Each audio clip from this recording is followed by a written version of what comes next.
Breaking news, Gloria Williams has been sentenced to 18 years in prison for the kidnapping of Kamaya Mobley. The family in this case suffered not knowing what had happened to their child for approximately 18 years.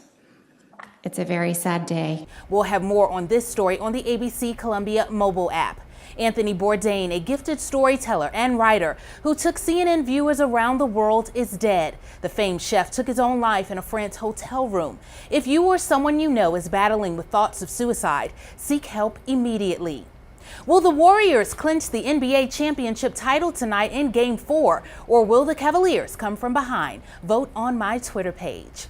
So you make a clothing purchase, get home, only to realize that the censor is still on that merchandise. No big deal, right? Well, for this Tennessee woman, she says when she returned to Victoria's Secret with her receipt in hand, the worker accused her of stealing. $16.5 million in each of your bank accounts 5 weeks from now.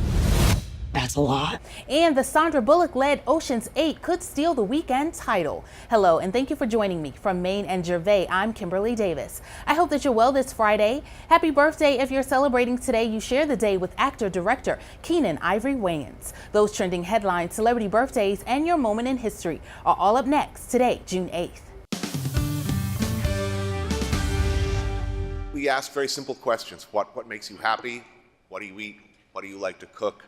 And everywhere in the world we go and ask these very simple questions, we tend to get some really astonishing answers. Anthony Bourdain is dead at the age of 61. CNN has confirmed the cause of death as suicide. Bourdain's close friend, French chef Eric Rippert, found Bourdain unresponsive in his hotel room Friday morning. Bourdain was in France working on an upcoming episode of his award-winning CNN series, Parts Unknown. The network said in a statement Bourdain's love of great adventure, new friends, fine wine and drink, and the remarkable stories of the world made him a unique storyteller. His talents never ceased to amaze us, and we will miss him very much. Our thoughts and prayers are with his daughter and family at this incredibly difficult time. Suicide is a growing problem in the United States. The U.S. Centers for Disease Control and Prevention published a survey Thursday showing suicide rates increased by 25% across the U.S. over nearly 2 decades, ending in 2016. Welcome back. Victoria's Secret has fired an employee after a customer says the employee racially profiled her Monday at a store in Tennessee. The woman says she went back to the store to have a security sensor removed from an item she had just brought earlier. Moments later, she says she was accused of stealing, humiliated, and handcuffed for no good reason. And now she's speaking out. Bridget Chapman reports. It's solidarity. It's not just about African Americans. It's about everyone being treated fairly. That's the message Jovita Jones-Cage is pushing after a traumatic experience at Victoria's Secret in Collierville. She says she bought a bra from there, but the employee forgot to take the sensor off. So she took it back with the receipt on Monday, explaining what happened. She got the receipts out and was able to find the correct one and remove the sensor. I told her she can keep the bag there. I was going to go shopping around the store. As she's on her way to try clothes on, she notices a Collierville police officer in the store. The police officer walks straight up to me and slaps handcuffs on my left wrist. Cage says shocked and confused, she asked what's going on. She says he looks to the manager and asks if she's the right person. The manager nods yes. He tells me to put both my hands behind my back. I'm under arrest for shoplifting. She says the store manager called it in without even speaking to her. I think for the simple fact that I was black. As a Howard University grad and tutor for children, she was mortified. I don't know, one of the parents of the kids I tutor could have been in there. One of my old professors could have been in there. She says after aggressively searching her bag and realizing she wasn't shoplifting, the officer walks her out and tells her she's banned. At this moment, I'm traumatized, crying. Cage made a complaint with corporate and said the representative she spoke with said sorry and offered her a $100 gift card, which she rejected. The company released a statement saying in part, "Bottom line, we made a mistake and we do not tolerate this behavior."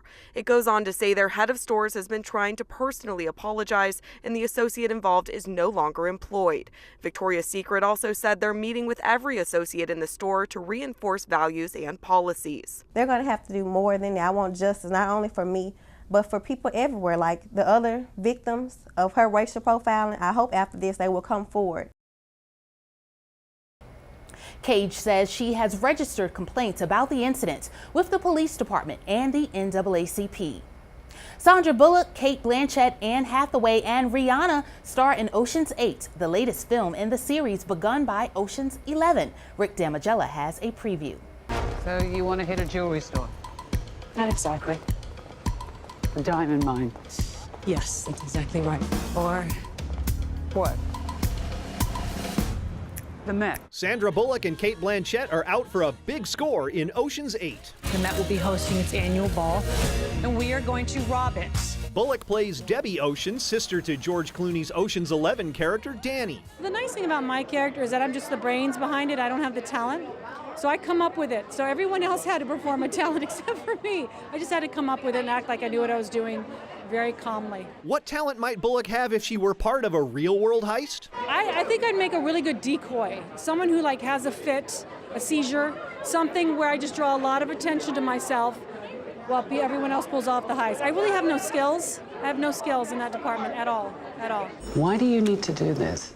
Because it's what I'm good at. Her crew is made up of some larcenous ladies. Blanchett, Bullock, Kaling, Hathaway, Rihanna, no last name needed. Awkwafina, no last name needed. Me. And Helena Bonham Carter. I don't have the brains. Definitely the fashion, because she's a fashion designer. The pass on the beauty and the wit. She's at her wit's end. The cool thing about this is that it's like we're all puzzle pieces to this giant, awesome heist puzzle. And we all play our parts, we all give something, and we couldn't pull it off without one. Anne Hathaway describes the movie as Yummy. Yummy is my word. It is so yummy. And that's the way I felt the first time I saw everybody together on set. It was just like ice cream or something. It was just so delicious, and I just wanted more and more and more. We will not be the prime suspects. In Hollywood, I'm Rick Damagella. On this day in 1940, the discovery of element 93, neptunium, was announced. Happy birthday if you're celebrating today. You share the day with actor-director Keenen Ivory Wayans. He's 60. Actress Juliana Margulies is 51, and comedian Jerry Stiller is 91. Well, that's our time for today. You've been watching What's Trending. The news continues online at abccolumbia.com, on our mobile app, and on the news at 6 and 11. I'm Kimberlei Davis. Be kind to each other. Have a fantastic weekend, and thanks for watching.